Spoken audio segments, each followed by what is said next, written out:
فرض کیجئے کہ آپ یہ طے کر لیں کہ عورت سربراہ ہوگی تو لازماً مرد کو اس کے تابع ہونا پڑے گا.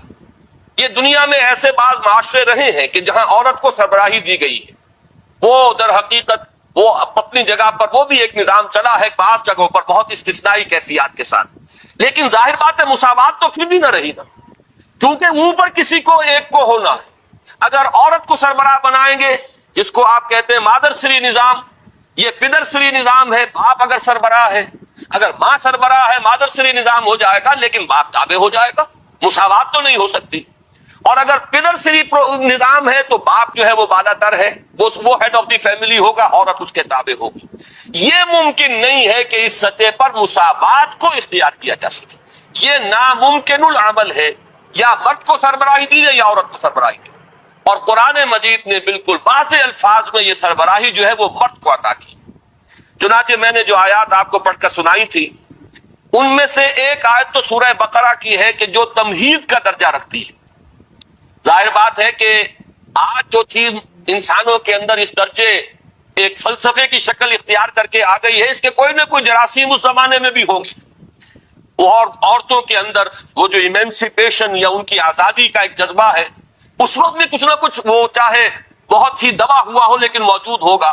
لہذا قرآن مجید نے جس طریقے سے کہ ہر میدان میں جو قانون اور جو شرعی ہدایات دی ہیں ان میں ایک تدریج ہم دیکھتے ہیں کہ پہلے میدان ہموار کیا گیا.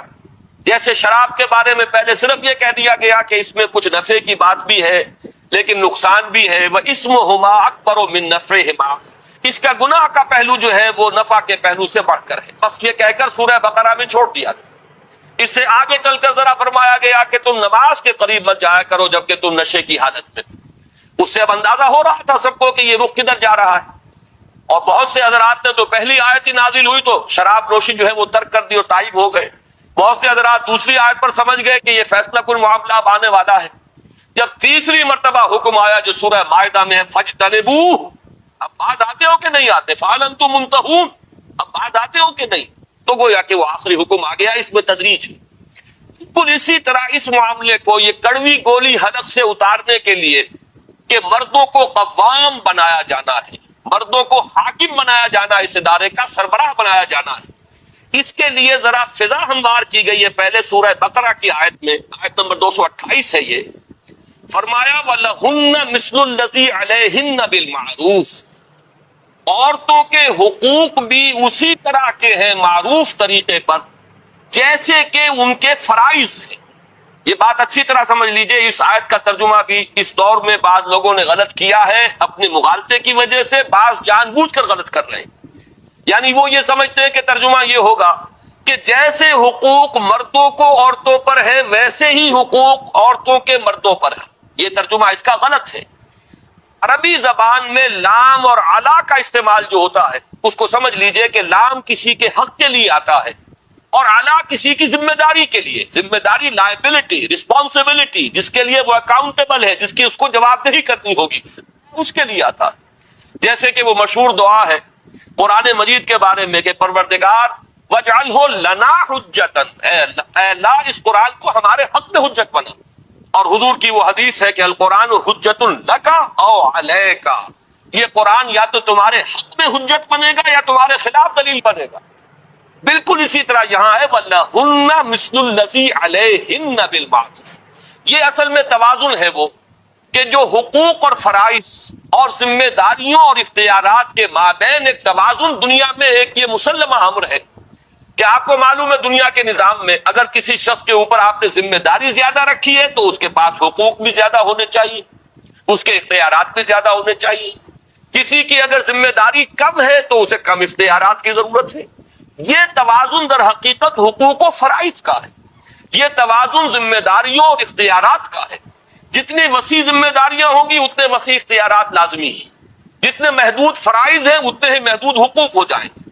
تو فرمایا وَلَهُنَّ مِثْلُ الَّذِي عَلَيْهِنَّ، جیسی کچھ ان پر ذمہ داریاں ہیں ویسے ہی اللہ نے ان کے حقوق معین کیے.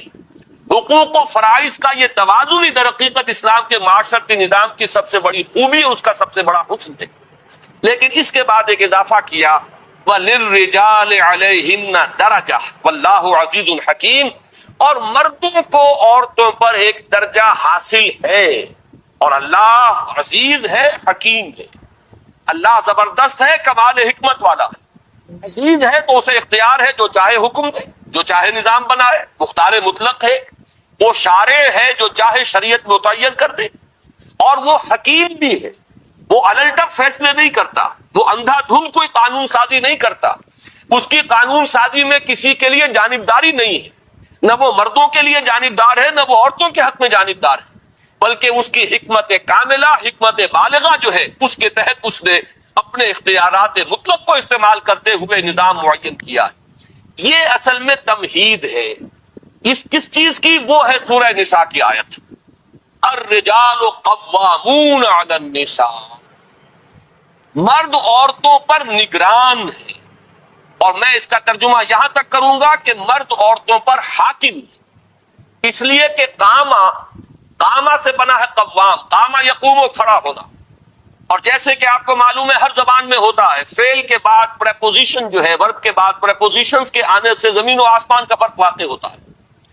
جیسے کہ ایک سادہ مثال میں دیا کرتا ہوں، ٹو گیو، اس کے ایک معنی ہے ٹو گیو اپ، اب وہ معنی کچھ کے کچھ ہو گئے۔ ٹو گیو ان، یہ بالکل ہی بدل گیا معاملہ۔ ٹو گیو ان کے معنی ہے کسی کی اطاعت قبول کر لینا، ٹو گیو اپ کسی چیز کو چھوڑ دینا، ٹو گیو کوئی چیز دے دینا۔ اب یہ لفظ ٹو گیو تو سب میں شامل ہے، لیکن اپ اور ان کے اضافے سے زمین و آسمان کا فرق ہو گیا۔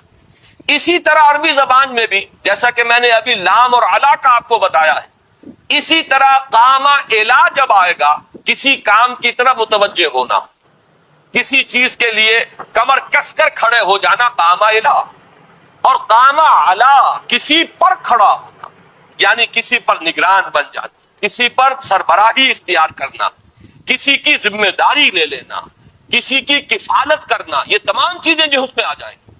تو الرجال قوامون علی النساء، مرد جو ہے وہ عورتوں پر حاکم ہے، ان کے نگران ہے، ان کے کفیل ہے، ان کے ذمہ دار ہیں۔ یہ تمام جو تصورات ہیں اس لفظ کے اندر، اس علا کے اضافے کی وجہ سے یہ اس کے اندر موجود ہو گئے۔ بما فضل اللہ بعضهم علی بعض، اب یہ قوامیت جو مرد کو دی گئی کس بنیاد پر دی گئی؟ قرآن نے خود اس کو واضح کیا، دو باتیں ہیں۔ نمبر ایک، بسبب اس فضیلت کے جو اللہ نے بعض کو بعض پر دی ہے۔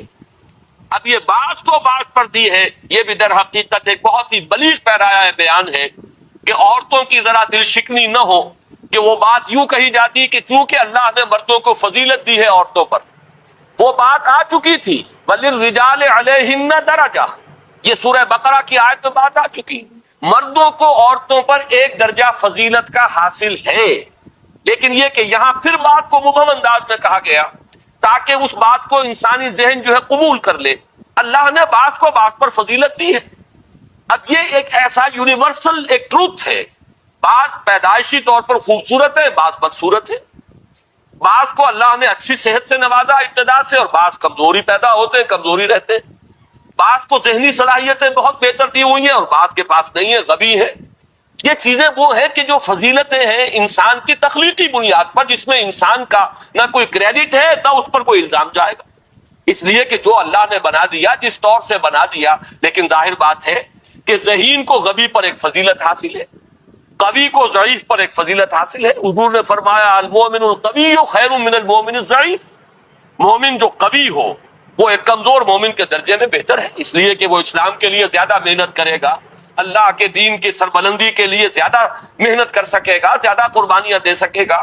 تو اب لیکن یہ کہ اس میں کسی کا قصور نہیں ہے، اگر کوئی جسمانی اعتبار سے کمتر پیدا کیا گیا تو اس میں اس کے لیے کوئی ملامت کی بات نہیں ہے، البتہ فضیلت اپنی جگہ پر مسلم ہوگی، اس کو تسلیم کیے بغیر چارہ نہیں۔ تو اس طریقے سے جنرل الفاظ میں فرمایا گیا بما فضل اللہ بعضهم علی بعض، بسبب اس فضیلت کے جو اللہ نے بعض کو بعض پر دی ہے۔ مراد کیا ہے؟ مردوں کو ایک فضیلت دی ہے، ان کو جسمانی طور پر زیادہ توانا بنایا ہے، ان میں قوت کار زیادہ رکھی ہے، ان کے اندر جو ہے جسمانی پہلو سے اللہ تعالیٰ نے زیادہ طاقت پیدا فرمائی ہے، مختلف چیزیں ہیں جس کی بنا پر کہ دائرہ کار جو ہے مختلف کر دیے گئے، فرائض مختلف کر دیے گئے۔ اور دوسری بات فرمائی وَبِمَا أَنفَقُوا مِنْ أَمْوَالِهِمْ، اور بسبب اس کے کہ وہ اپنے اموال میں سے خرچ کرتے ہیں، اس لیے کہ اسلام نے اولن تو پورا جو معاشی ذمہ داری کا بوجھ ہے وہ مرد پر ڈالا ہے، عورت کے ذمہ نہیں ڈالا۔ استثنائی حالات استثنائی ہوتے ہیں، جیسے کہ آپ انگریزی میں کہتے ہیں exceptions prove the role. Exception تو ایکسیپشنز ہی رہیں گی، وہ قانون کو نہیں بدلتی، بلکہ وہ قانون کو اور موثق کر دیتی ہیں، مزید اس سے قانون ثابت ہو جاتا۔ تو استثنائی حالات اور ہیں، اگر کوئی بیوہ ہے بیچاری اور اس کے چھوٹے بچے ہیں، وہ دوسری شادی بھی نہیں کرنا چاہتی اپنے ان بچوں کی وجہ سے، اور وہ کوئی محنت مزدوری کر رہی ہے، وہ گھر میں بیٹھ کر کپڑے سی رہی ہے یا کوئی بچوں کو پڑھا کر اپنا پیٹ پال رہی ہے، اپنے بچوں کی پرورش کا سامان کر رہی ہے، تو بہت بڑی نیکی کما رہی ہے۔ لیکن یہ ہے کہ بہرحال ذمہ داری مرد کی ہے اصلاً کہ وہ گھر کا پورا خرچ جو ہے اس کو برداشت کرے۔ اسی کو سمجھیے کہ بطور علامت یہ مہر جو ہمارے ہاں ہے، یہ مہر کیوں ہے، جس پر کہ اتنا زور ہے پورے سورہ بقرہ میں اور سورہ نساء میں، جہاں بھی کہیں خواتین کا معاملہ آیا ہے اس میں آپ کو وہ وَآتُوا النِّسَاءَ صَدُقَاتِهِنَّ نِحْلَةً، یہ مہر جو ہے یہ ان کو خوشدلی کے ساتھ ادا کیا کرو۔ اس کا مطلب کیا ہے؟ ظاہر بات ہے کہ مہر عورت کی قیمت نہیں ہے، معاذ اللہ، عورت کوئی فروختنی شے نہیں ہے کہ مہر کے عوض آپ نے اسے خرید لیا۔ یہ صرف ایک سمبل ہے، ایک علامت ہے اس بات کی کہ مرد طالب ہے، عورت مطلوب ہے۔ اس کے لیے علامت کے طور پر یہ چیز رکھی گئی ہے کہ کچھ نہ کچھ اپنا مال وہ خرچ کرتا ہے، اور یہ در حقیقت ایک علامت بن گئی ہے اس کے طالب ہونے کی۔ اور حالانکہ ویسے اگر دیکھا جائے تو سیدھی بات ہے، جیسے مرد کو عورت کی ضرورت ہے، عورت کو بھی مرد کی ضرورت ہے۔ ایک پہیے پر گاڑی نہیں چل سکتی، نہ صرف مرد کے پہیے پر انسانی تمدن کی گاڑی چل سکتی ہے، نہ عورت کے پہیے پر گاڑی چل سکتی ہے۔ یہ دونوں ہی پہیے ہوں گے تو گاڑی آگے بڑھے گی، اور جس طریقے سے مرد کو عورت کی ضرورت ہے اسی طرح عورت بھی مرد کی محتاج ہے۔ لیکن مہر مرد دیتا ہے تاکہ معلوم ہو کہ یہ ایک اسلام کا ایک رخ ہے کہ جس سے کہ اس نے پورے فلسفے کو واضح کر دیا۔ بما انفقوا من اموالہم، سب سے پہلے تو یہ کہ رشتہ ازدواج کا آغاز ہی ہوا مرد کے مہر ادا کرنے سے، اور پھر یہ کہ اس خاندان کی پوری کفالت کی ذمہ داری مرد نے لی ہے۔ یہ دو بنیادیں ہیں جس کی بنا پر کہ اسلام نے مرد کو حکمیت دی ہے، قوامیت دی ہے، مرد کو سربراہ بنایا ہے، عورت کو اس کی اطاعت کا حکم دیا گیا ہے۔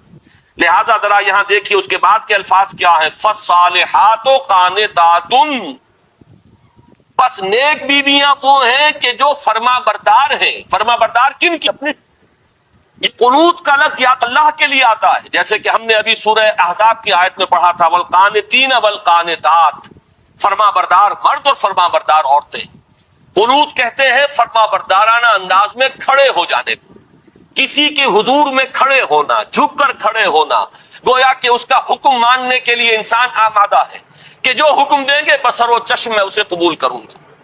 اسی لیے جو دعا ہم کھڑے ہو کر مانگتے ہیں وطر میں، اسے دعائے قنوت کہا جاتا ہے کہ ہم نے وہ دست بستہ کھڑے ہو کر اللہ کے حضور میں ہم نے وہ دعا مانگی ہے۔ ورنہ عام طور پر دعا جو ہے انسان وہ بیٹھ کر مانگتا ہے۔ نماز کے بھی قاعدہ اخیرہ کے اندر دعا ہے، ایسے بھی آپ نماز کے اختتام کے بعد بھی دعا مانگتے ہیں بیٹھ کر، دعائے قنوت، وہ در حقیقت کھڑے ہو کر۔ تو دست بستہ کسی کے حضور میں حاضر رہنا، اس کے حکم کو بجا لانے کی آمادگی کے ساتھ، یہ قنوت کی اصل روح ہے۔ تو اللہ کا قانت بندہ اور اللہ کی قانت کنیز بندی، لیکن یہاں یہ لفظ آیا ہے فَالصَّالِحَاتُ قَانِتَاتٌ، نیک بیویاں وہ ہیں جو شوہروں کی اطاعت گزار ہیں۔ اب یہاں جان لیجئے وہ قاعدہ کلیہ اپنی جگہ پر قائم رہے گا کہ لا طاعۃ لمخلوق فی معصیۃ الخالق۔ حضور صلی اللہ علیہ وسلم نے فرمایا مخلوق میں سے کسی کی اطاعت نہیں ہو سکتی جس میں کہ خالق کی معصیت لازم آ رہی۔ حاکم کی اطاعت نہیں ہوگی، استاد کی اطاعت نہیں ہوگی، والدین کی اطاعت نہیں ہوگی اگر وہ اللہ کے حکم کے خلاف حکم دیں۔ اگر باپ کہتا ہے نماز نہ پڑھو تو نہیں مانا جائے گا، والدہ کہتی ہے کہ نماز نہ پڑھو نہیں مانا جائے گا، اس لیے کہ لا طاعۃ لمخلوق فی معصیۃ الخالق۔ اگر حاکم جو ہے اللہ کی شریعت کے حکم کے خلاف حکم دیتا تو نہیں مانا جائے گا، لا سمع ولا طاعۃ، نہ سنیں گے نہ اطاعت کریں۔ بالکل اسی طریقے سے عورت اپنے شوہر کے اس حکم کی تو خلاف ورزی کر سکتی ہے، بلکہ اسے کرنا چاہیے، یہ اس کے ایمان کا تقاضا ہے، جو شریعت کے حکم کے خلاف وہ حکم دے۔ لیکن شریعت کے حکم کے اندر جو دائرہ ہے، اب اس میں دو شکلیں ہیں، مباحات کا دائرہ ہے، اس میں اختلاف رائے ہے، شوہر کی رائے کچھ اور ہے، بیوی کی رائے کچھ اور ہے۔ یہاں بیوی کو ذہناً آمادہ رہنا چاہیے، اگر وہ شوہر کو کنونس کر سکے، اگر دلیل سے قائل کر سکے، اگر منوا سکے تو کوئی بات نہیں، ٹھیک ہے۔ لیکن یہ کہ اگر وہ اختلاف قائم رہتا ہے، تو قرآن مجید کی آیت کی روح سے بیوی کو مستقل طور پر ذہناً آمادہ رہنا چاہیے کہ وہ اپنی رائے کو پیچھے ڈال کر اپنے شوہر کی رائے پر عمل کرے. یہ اس کا وہ جذبہ ہے کہ جس میں اس نے شوہر کی سربراہی کو گویا کہ ذہناً اور قلباً قبول کیا. یہ اس آیت کا اصل مفہوم ہے. فالصالحات قانتات، نیک بیویاں وہ ہیں جو شوہروں کی اطاعت گزار ہیں، جو ان کا حکم ماننے والی. حکم کہاں؟ مباحات کے دائرے میں. جہاں اللہ تعالیٰ کے حکم کے خلاف حکم، وہ نہیں مانا جائے گا. وہ تو پھر اس بندہ مومن اور اللہ کی اس بندی کے لیے امتحان ہے، آزمائش ہے اس کے ایمان کا. لیکن یہ کہ اگر اس کے دائرے کے اندر ہے تو اپنی رائے کو پیچھے ڈال کر اپنے شوہر کی رائے پر عمل کرنا، یہ ہے وہ کہ جو ایک مسلمان بیوی سے اسلام کا اور قرآن کا تقاضا ہے. فالصالحات قانتات حافظات للغیب بما حفظ اللہ، وہ حفاظت کرنے والی ہیں رازوں کی بھی. اور ظاہر بات ہے کہ اب اس عورت کا بیوی ہونے کے ناطے اس عورت کا ناموس اب اس کا اپنا ناموس نہیں، اس کے شوہر کا ناموس ہے. اس کی عزت اپنی عزت نہیں، اس کے شوہر کی عزت ہے. پھر یہ کہ گھروں میں وہ اپنے شوہروں کے مال کی امین ہے، شوہروں کی رازوں کی امین ہے. تو سب سے بڑا جو اہم دوسرا وصف ہے کہ جو ایک کسی مسلمان بیوی میں اس آیہ مبارکہ کی روح سے ہونا چاہیے، وہ یہ ہے کہ شوہروں کی عزت و ناموس کی حفاظت کرنے والی، ان کے پیٹھ پیچھے ان کی عدم موجودگی میں ان کے مال کی، ان کے رازوں کی حفاظت کرنے والیاں بما حفظ اللہ، جیسے کہ اللہ تعالیٰ نے بھی حفاظت فرمائی ہے. وہ ہمارے نہ معلوم کتنے راز ہیں جن کو اللہ نے چھپایا ہوا ہے. اگر ہمارے وہ راز تشت اسبام ہو جائیں تو ہم دنیا کو شاید منہ دکھانے کے قابل نہ رہیں. اور یہ رسوائی ہے کہ جس سے اللہ تعالیٰ کی پناہ مانگتے رہنا چاہیے کہ اللہ ولا تخزنا یوم القیامہ، اے اللہ ہمیں قیامت کے دن رسوا نہ کیجو. بلکہ یہ کہ ہمارے ان عیوب کی ستاری فرمائی اور اس کو ان کے اوپر جیسے تو نے دنیا میں پردہ ڈالے رکھا، آخرت میں بھی پردہ ڈالے رکھی.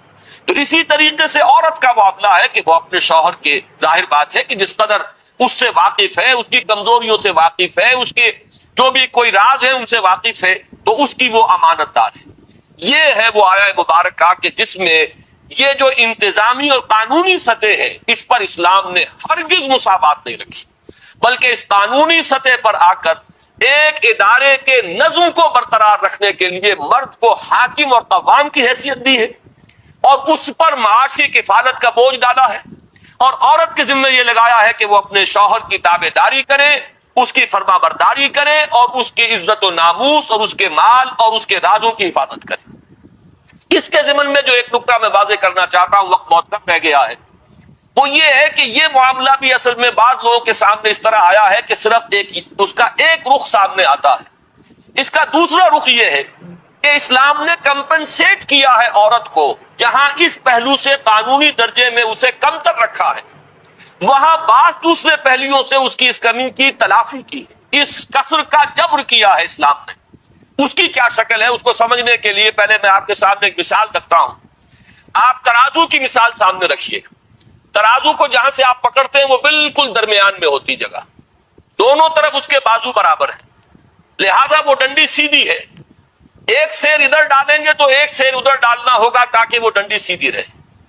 لیکن اگر ترازو کے پکڑنے کی جگہ ذرا آپ ایک طرف کر دیں، ایک بازو ترازی کا لمبا ہو جائے اور ایک چھوٹا ہو جائے، تو اب ظاہر بات ہے کہ جو لمبا بازو ہے اس میں ایک سیر ڈالیں گے تو اس چھوٹے بازو والے میں 2 سیر ڈالیں گے تب وہ جا کر مساوی ہوگا اور ڈنڈی سیدھی رہے گی. تو توازن میں کیا ہوتا ہے کہ اگر ایک طرف سے کہیں کوئی اضافہ ہو جائے تو دوسرے پہلو سے کمی ہو، اور اگر دوسری طرف کسی پہلو سے کمی ہے تو کسی اور دوسرے پہلو سے اس کے اندر اضافہ کر دیا جائے تو توازن قائم ہوگا. اور یہ بات بہت اہم ہے کہ اسلام کے پورے عمرانی فلسفے میں اصل جو ویلیو ہے وہ توازن ہے. اقیم الوزن بالقسط ولا تخسر المیزان، یہ توازن ہے در حقیقت اسلام کے پورے نظام کا جو سب سے بڑا حسن اور خوبی کا پہلو.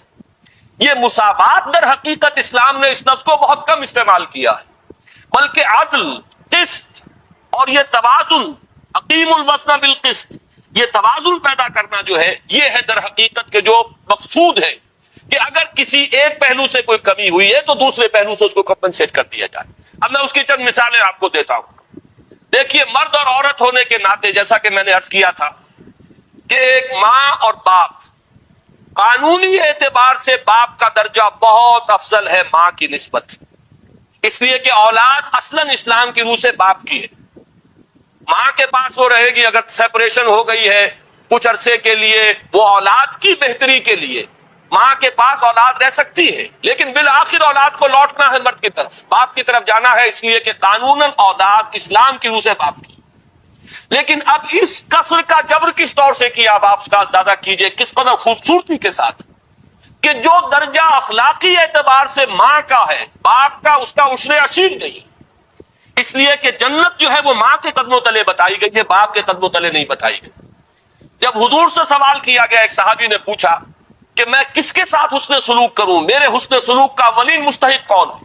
فرمایا تمہاری والدہ۔ دوسری مرتبہ پھر سوال کرتے ان کے بعد کون؟ پھر فرمایا تمہاری والدہ۔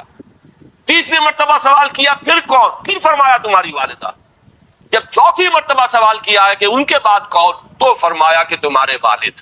معلوم یہ ہوا کہ اب وہ جو قانونی پہلو جو ہے وہ چونکہ اس کی ڈنڈی لمبی ہو گئی تھی، وہاں پر کمی کر دی گئی، اور دوسری طرف جو ہے وہ اخلاقی پہلو والا معاملہ، خدمت کا معاملہ، حسن سلوک کا معاملہ، ادب کا معاملہ، جنت کے حصول کا ذریعہ بنانا، وہ ماں کا قدم ہے کہ ان کے نیچے، جیسا کہ وہ حدیث کے اندر الفاظ آئے کہ تحت اقدام الامہات، جنت جو ہے وہ ماؤں کے قدموں تلے۔ یہ ہے وہ توازن جو اسلام نے پیدا کیا، کہ اس طریقے سے جو ایک طرف کمی تھی اس کو دوسری طرف پورا کر دیا ہے۔ یہی آپ کو بقیہ تمام چیزوں میں بھی نظر آئے گا، بلکہ بعض پہلوؤں سے میں یہ سمجھتا ہوں کہ اسلام نے اپنے عمرانی فلسفے سے بڑھ کر عورت کا ساتھ دیا ہے۔ مثلاً خالص منطقی طور پر یہ بات سامنے آتی ہے کہ جب ساری کفالت مرد کے ذمے ہے، عورت کے ذمے کوئی معاشی ذمہ داری نہیں، تو وراثت جو ہے کہ اس میں عورت کا حصہ نہیں ہونا چاہیے تھا، بلکہ وہ بالکل ہی مردوں کو ملنا چاہیے۔ بیٹی جس کے گھر میں جائے گی وہ اس کی رسپانسبلٹی ہے، اس کی لائبلٹی ہے، اس کا خرچہ سارا شوہر کو برداشت کرنا ہے، لیکن بیٹے کو اپنا گھر آباد کرنا ہے، اسے مہر ادا کرنا ہے، تب تو اس کا گھر آباد ہوگا۔ پھر یہ کہ اس پورے خاندان کی کفالت اسے کرنی ہے۔ خالص عقلی اور منطقی اعتبار سے دیکھیے تو اس کا لازمی نتیجہ یہ نکلتا ہے کہ وراثت میں لڑکی کا کوئی حق نہ ہو، کہ وراثت کلیتاً جو ہے وہ مردوں کو دی جائے۔